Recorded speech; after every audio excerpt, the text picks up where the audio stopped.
And then yesterday the school sent over a video of this year's socially distanced nativity with Milo playing a dachshund at the birth of Christ. And honestly, it was so awful. I felt like I had no choice but to get absolutely bollocksed.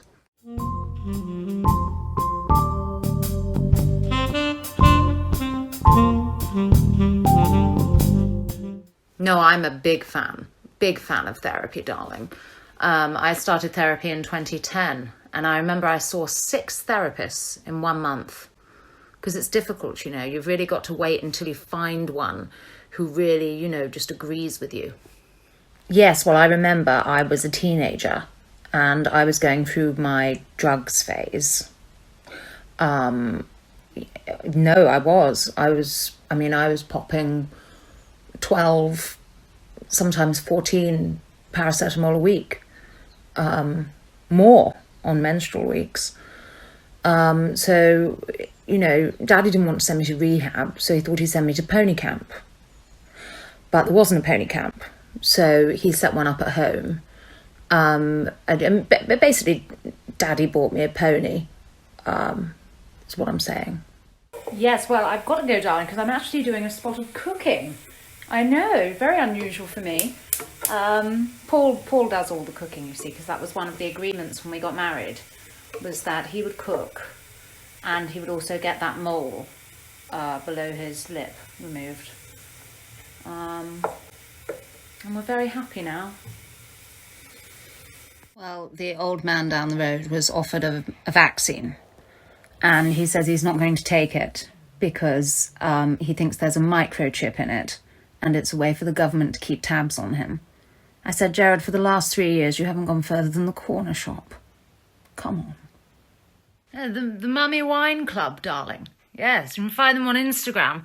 They send an expertly curated case of wine straight to your door, right?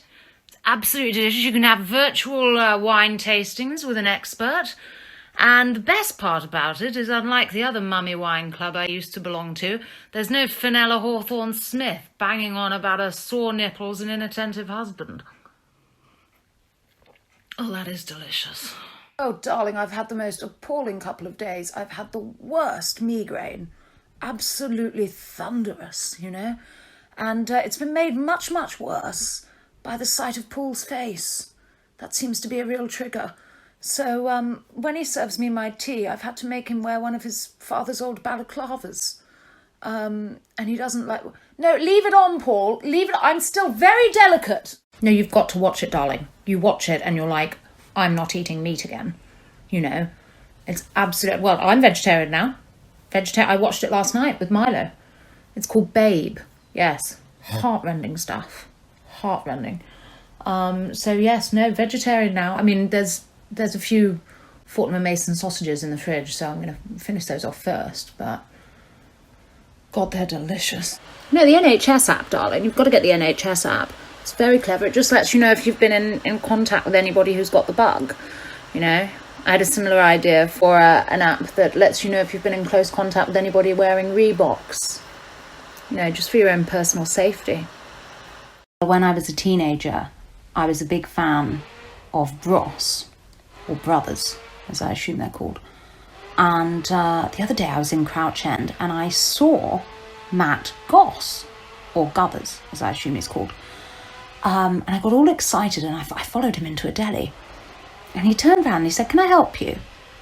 And I looked into his eyes and I realised I don't respect this man at all. So I left. Well, I've just sent Paul out for the 3rd time today. He's already been to 2 Waitrose. I sent him out to the big Sainsbury's. So I just said, I know you're not supposed to panic buy, but these lockdowns are scary. I said to him, make sure we get all the Grey Goose we can, because I will not have a repeat of the Smirnoff incident. Well, I'm in shock. I went into the bathroom and I found it there, just by the side of the bath. Just sitting in the top of a Joe Malone candle. A big poo. in a 3-wick Jo Malone candle. It was either my 3-year-old or it was the cleaner. I don't know. I'll have to let her go, to be sure, but I was so upset I had to have some of the cooking cognac. You know, Hennessy. Oh.